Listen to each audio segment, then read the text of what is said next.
Le cabinet n'est ouvert que quelques heures par semaine. Le docteur Renoul n'exerce plus qu'à temps partiel et à partir du mois de juin, elle cessera définitivement son activité pour partir à la retraite.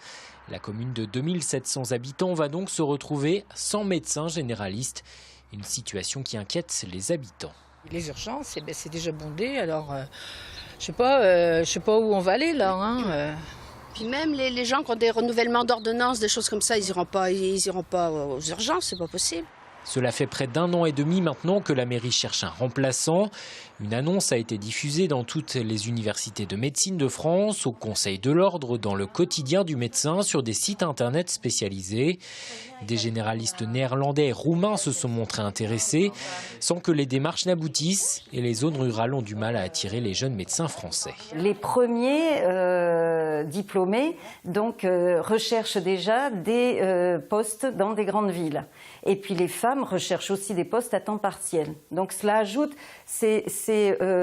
beaucoup de difficultés qui, cumulées, font qu'aujourd'hui il y a une pénurie de médecins en France. Donc effectivement, il y a 4-5 ans, on pouvait encore avoir des médecins étrangers.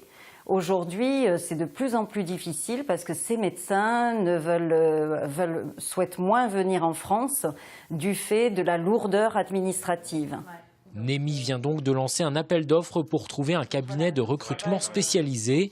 Il sera chargé d'aller rechercher les candidats potentiels.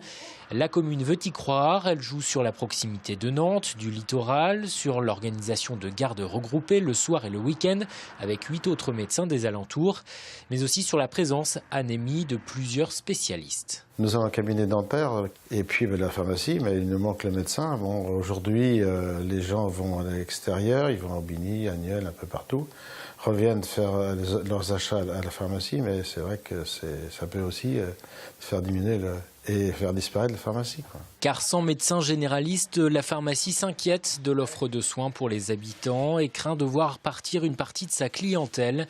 L'officine fait travailler 5 personnes.